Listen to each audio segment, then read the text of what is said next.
कुछ cell organelles बताऊंगी। जैसे कि हमारे पास एक सेल ऑर्गेनेली आती है एंडोप्लाज्मिक रेटिकुलम, जिसको हम ईआर कहते हैं, राइट। ये ईआर है क्या? अगर आप इस डायग्राम को क्लोजली देखिए, इस डायग्राम को देखिए, ये हमारे पास न्यूक्लियस था। न्यूक्लियस कंट्रोलर ऑफ सेल होता है, जो सेल की एक्टिविटीज को कंट्रोल करता है, जो हेरिडिटरी मटेरियल कंटेन करता है, उसको हम न्यूक्लियस कहते हैं। तो न्यूक्लियस के पास यहाँ पे एक नेटवर्क लाइक स्ट्रक्चर होता है जिसको हम ईआर कहते हैं। ये आपको दोनों ईआर दिख रही हैं, एक आपको ये ईआर दिख रही है, एक आपको ये ईआर दिख रही है। ये जो ईआर है इसके ऊपर कोई राइबोसोम नहीं है, इसलिए इसको स्मूथ बोला गया। सरफेस स्मूथ है ना बेटा, इसलिए स्मूथ एंडोप्लाज्मिक रेटिकुलम बोला गया। ये जो आपको ईआर दिख रही है, यहाँ पे आपको दाने दाने दिख रहे हैं। ये दाने दाने क्या है? मटर के दाने नहीं है ये देखिए, ये दाने दाने यही हैं जो यहाँ पे बैठे हुए हैं। इसको क्या बोल रहे हैं हम? राइबोसोम्स बोल रहे हैं। तो ये जिनके पास राइबोसोम्स होंगे उसको हम क्या बोलेंगे? Rough endoplasmic reticulum, right, rough endoplasmic reticulum. अब ये जो रेटिकुलम होती है ना, ये बहुत इंपॉर्टेंट फंक्शन परफॉर्म करती है। क्या? Production of the protein. ठीक है जी, हमेशा से मैं ऐसे ही समझाती हूँ कि मान लीजिए कि आपके पास एक स्वीट शॉप है। वो स्वीट शॉप क्या है? आपके पास आर है, ठीक है, और वो क्या बना रही है? स्वीट बना रही है, लड्डू बना रही है। उस लड्डू को क्या मान लो? प्रोटीन मान लो। अब लड्डू बना के लड्डू वाली दुकान ऐसे ही आपको बिना पैकेजिंग के थोड़ी दे देगी। आपको भाई रेपुटेशन बनानी होती है, थोड़ी सी पैकेजिंग करेगी।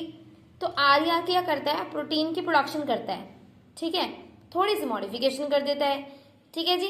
और उसके बाद अगर हम देखें तो यहाँ से प्रोटीन जाता है, वो वेसल्स में पैक होके किसके पास जाता है? गोल्जी अपैरेटस में। ये पैकेज वाली फैक्ट्री है बेटा, जो प्रोटीन मॉलिक्यूल को पैक करेगी। मान लो लड्डू आया, उसके नीचे कागज लगाएगी, व्हाइट कलर का बटर पेपर, उसके ऊपर काजू लगाएगी, उसको क्या बोलते हैं?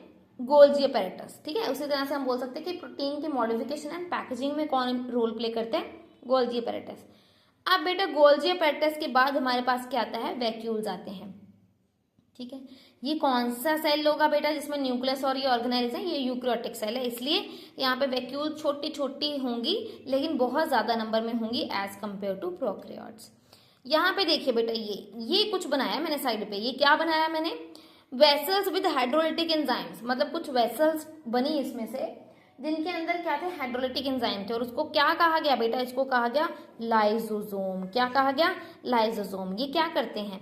इनके अंदर होता है हमारे पास क्या? हाइड्रोलिटिक एंजाइम होता है। जैसे ही कोई सेल इंजर्ड है, कोई इन्फेक्शन आई है और सेल को खराब कर रही है, उसको पता है बाकी सेल्स भी खराब हो जाएंगे, तो ये इसको suicidal bag of the cell बोला जाता है, क्योंकि ये सेल को खुद ही इनगल्फ कर जाता है, फाइगोसाइटोसिस कर लेता है, ठीक है जी। इसलिए इसको क्या बोला जाता है? Suicidal bag of the cell बोला जाता है, ठीक है जी। एससीआर के फंक्शन यहाँ पे गिवन है, यू कैन क्लियरली सी। ये क्या करेगा बेटा? प्रोड्यूस करेगा lipid, oil, wax, fatty acid production में हेल्प करेगा, डिटॉक्सिफिकेशन ड्रग्स की उसमें हेल्प करता है। तो this is all about some of the important organelles.